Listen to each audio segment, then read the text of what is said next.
Never regret a choice. Just ask yourself these three simple questions every time. Our lives from the time that we wake up revolve around decisions. Some of them are simple. We like yes, no, hell to the no, or hell yes.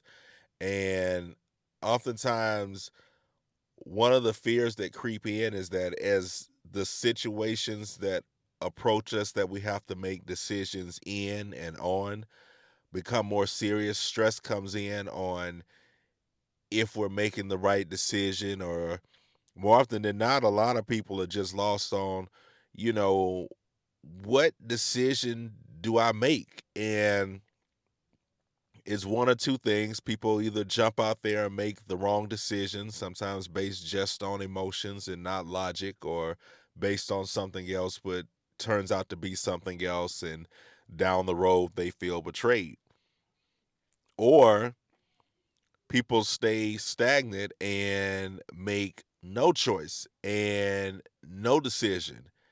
And over time, it leaves a person stuck and stagnant in the same place. And oftentimes they're hoping and wondering why they never get ahead. Your boy's gonna be real. I've been on both sides of the fence with that. I've been the one that when these serious decisions arise, I've made stupid decisions out of, you know, uncontrolled emotion, um, too much emotion, too less of emotion, and end up making the wrong decisions, going down the wrong paths, and making a decision that you got to pull your behind out of. And sometimes when you got to pull yourself out of a situation, be careful, because people always say, "Oh, I can bounce back," "Oh, I can reset," and yes, you can. But certain times when I made the wrong decision, I got my behind in some shit that maybe it took me 6 months to a year, 2, 3 years to get out of. Some shit can take you a little bit longer to get out of, and you want to be careful. You don't want to rush and make the wrong decision. And then on the other end, I've been, and I think I probably spent years in that phase of being so scared after you get burned of making the wrong decisions, you go into the next phase of being scared to make a decision. And it's like, well, it's kind of like one of those situations you may be like, well, it's damned if you do, damned if you don't. Well, I discovered this 10-10-10 method. I'm going to share this with you now that like takes all of the three questions you ask yourself, and I guarantee asking these three questions will make the tough decisions and choices. Whatever choice you make, that's on you, because sometimes we do like to play with fire. We know the clear and right choices right here, going right and get off on this exit, but sometimes we want to drive a few more exits down to see if the car gonna catch on fire. And we've done it. That's a learning lesson. But if you ask yourself these three questions, it will lessen the blow, and it will give you a clear cut avenue to make a decision and not be riddled in confusion, emotion, or even inactivity like I was. So when you're faced with a decision, the first question you ask is, how will me making this decision affect me in 10 minutes? How will me making that decision affect me in 10 minutes? Be honest with yourself. How will this decision affect me in 10 months? Be honest. Like, how are you making this decision affect you in 10 months? And the third and final question is, how will it affect you in 10 years making this decision? How will it affect you in 10 years making that decision? Because you're at a crossroad. You have at least two pathways. Some of you have multiple. And if you got multiple, you got 5 different decisions, things you can do.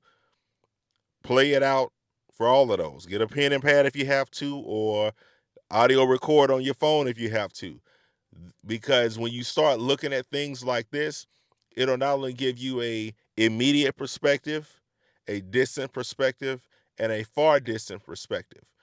I worked in corrections, and I can tell you right now, a lot of the inmates that I was there supervising were there based on decisions they made. They all would say, hey, actually, I shouldn't have did that. I should have made another decision. And I'm like, well, what is the decision making process? And there wasn't one. And I've noticed that a lot of successful people, a lot of wealthy people, they have a decision making process. They just don't jump at stuff. Unsuccessful people, struggling people, strained and stressed out people, like I was, make those sporadic and off the wall decisions. I think like I wanted to share this out here because I think like some of the inmates I had, if I could have shared this with them, like, hey, you're about to pull this move. What is this going to do for you in 10 minutes? What is this going to do for you in 10 months? What would this do for you in 10 years?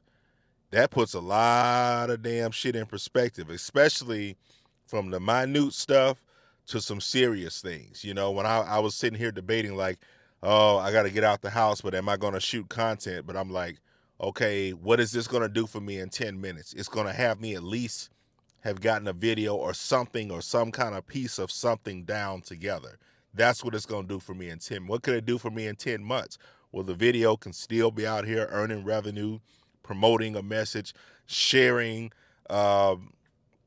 this method where somebody may get use of it today, and then someone 7 months down the line may come across this video and start applying this and using this and start making better decisions or having more informed decision, and even maybe even adding a decision making process. Because that's one thing I was realizing when I discovered this. I was like, dude, you ain't even really got like no decision making process. You just picking shit. You ain't even looking at the ingredients. You just grabbing. This can be things like accepting a job, getting new training, seeking a new career, starting a business, not starting a business, ending friendships, beginning new friendships. All across the board, any decision that you have, you can use this 10-10 formula. How is this going to affect you in 10 minutes?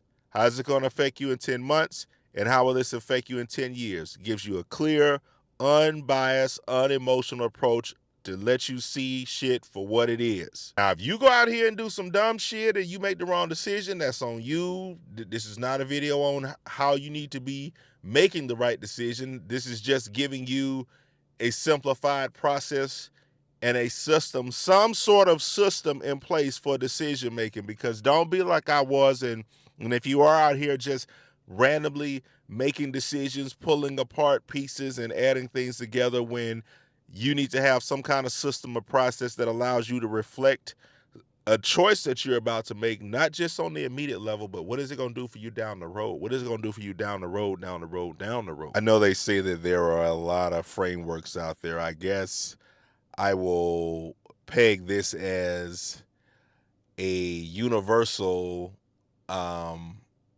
decision making framework, which I'm pretty sure there's different things, and naturally we have in our brain different things that we associate or disassociate with, making decisions. But if you don't have nothing, it's better to have something other than nothing, and it's better to um, start like I have on even like how do you spend your day and what you choose to go and do. That's how I've been and currently am applying that to my life. I really enjoyed hanging out with you. It's always fun for me because it's kind of naturally who I am as a person to go and dig and find things and then want to share them with people. And you may not agree. It may be what I said could be total BS and it's not for everyone. But if it is for you, I invite you to subscribe and take some time. You got some free time, go and play some of my videos. They don't have to be something that you have to sit and watch. I try to make my content and everything as simple and as easy, creatable, and consumable as possible. So you can put me on play and go in the gym or ride down the street in your car, and connect with more things. Like, I'm about growth. I do a lot of things, and I'm not perfect, and I'm not portraying to be some guru or some person that has it all together and has all the keys and the secret. I'm just a guy that's learning, sharing, and improving. And YouTube and a lot of these platforms allow a brother to share something that, and share some things that people can use, and some of it's just not what it is. I've always been the video nerd. So it just allows me to combine a lot of who I am and package it and do it. And one of the things that gives me joy is sharing some of the things I find that I think could be of interest and applicable in a lot of our lives.